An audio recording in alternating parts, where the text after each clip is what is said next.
Good morning, welcome to GrainTV for July 26, 2012. To my right is Cody and I'm Brock Shimbino. The grains are in the red again after the overnight session. Let's turn over to Fire Tip for the live quotes. Old crop corn is down 4.5 cents. Old crop beans down 10 3/4. Wheat in Chicago down 9 3/4. Kansas City wheat off 5 cents. Crude oil picking up about 55 cents this morning, and the dollar index is off sharply for the second day in a row. The dollar index is important to pay attention to as we move forward here. We got the latest installment of the USDA's export sales report. Cody, what are we looking at? Well, export sales this morning were pretty bad for corn. We came in with net reductions here of 9,000 metric tons and 131,000 metric tons of reductions in the new crop. Beans was really, I thought it was pretty good to see, considering the price increases that we've observed in the last couple weeks.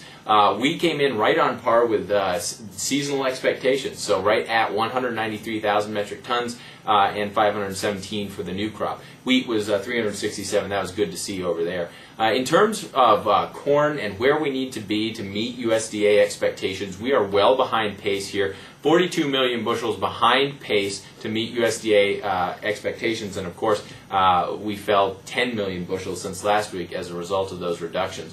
If you look at beans, it's a completely different story. We're actually ahead of pace, 54 million bushels there. We had good sales, and considering the high prices, you'd really expect to see some of these sales drift off, but we haven't seen really any sort of real demand destruction for these old crop beans with these prices. So I think that's very positive for the bulls over in the bean complex.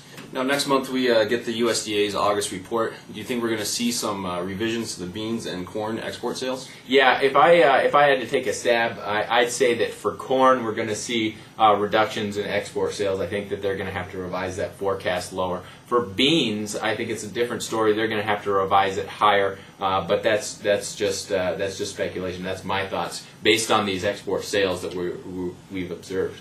You know, Cody, we've been in a weather-driven market over the last couple of weeks, and really basically since the beginning of June. The market was really paying attention to weather this morning as we saw some fronts move across the Midwest. If you take a look at this map here provided by NOAA, you can see that we've had up to 1 inch in several different pockets of the Midwest. The area of concern, though, is actually going to be that southern Illinois, Indiana, and northern Ohio areas. We continue to see them miss on these storms that are moving across the Midwest. The inches that are actually needed to end some of this drought or alleviate the drought, you can see here on the lower map provided by Planalytics, we're up to about 10 to 12 inches of precipitation is needed for these areas. They're not getting any rain right now out of the system, so it's kind of concerning that they're continuing to get missed as we move through this growing season. Yeah, I agree. And really, what we see up here, this is the observed precipitation in the last 24 hours. And this is, down here, this is a map actually provided by Planalytics, the business weather intelligence company that we work very closely with. And this is the inches that we need to beat the drought. And you can really see that, the amount of precipitation that we're getting up here, though it's nice to see some precipitation, this isn't drought-busting rain. So that's the big thing to take away from here. And we're going to be obviously looking forward, looking for improved forecasts here for the entire Midwest. But right now, it doesn't look like we have that great of an outlook. Follow us on Twitter, @GrainTV is where you can find us. Check us out on Facebook, or you can get a hold of us at 877-472-4607.